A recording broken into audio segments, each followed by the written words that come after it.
అందరికీ ధనుర్మాస శుభోదయం.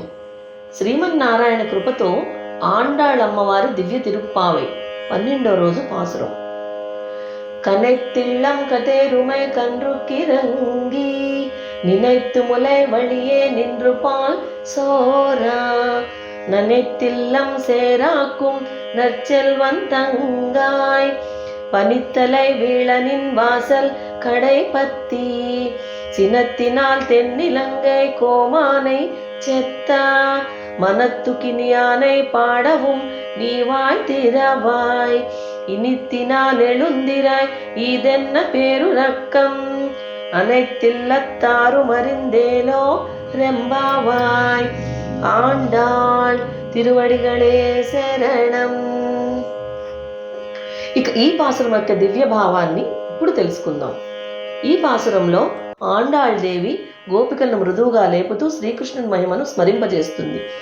లేగదూడలను తలుచుకుని గేదెలు పాలను నిరాటంగా స్రవిస్తూ ఉన్నాయి. ఆ పాలధారలతో ఇంటి ప్రాంగణమంతా తడిసి బురదైపోయింది. ఇంత సంపద కలిగిన గోపాలనికి నీవు చెల్లెలు వైతివి. ఓయమ్మ, మేమందరము నీ వాకిటికి వచ్చి పైన మంచు కురియుచున్నను సహించి నీ గడప నానుకుని నిలిచి ఉన్నాము. పైన మంచు కురియుచున్నది, కింద పాలధారలు బురద చేయుచున్నవి. మేమంతా మనసులో మాధవనే నింపుకుని ఉన్నాము. ఈ ముప్పేట ధరలతో తడిసి కూడా నిన్ను మా గోష్ఠిలో చేర్చుకున్నట్టుగా నీ వాకిడి గుమ్మాన్ని పట్టుకుని నిలబడి ఉన్నామమ్మా. ఆనాడు సీతమ్మను అపహరించాడన్న క్రోధముతో శ్రీరాముడు 10 తలల రావణుని మట్టుపెట్టిన వాని గుణగణాలను స్తుతిస్తున్నాము, కీర్తిస్తున్నాము, పాడుతున్నాము. మేమింత చేయుచున్నను నీకు నోరైనా వెదపట్లేదేమి తల్లి? ఇది ఏమి మొద్దు నిద్రమ్మా? నీ గొప్పతనాన్ని మేము ఎరుగుతలేమమ్మా. నీ మొద్దు నిద్ర విషయమంతా ఊరువాడ తెలిసిపోయిందిలే. ఇక నీ మొద్దు నిద్ర చాలించి మేలుకో.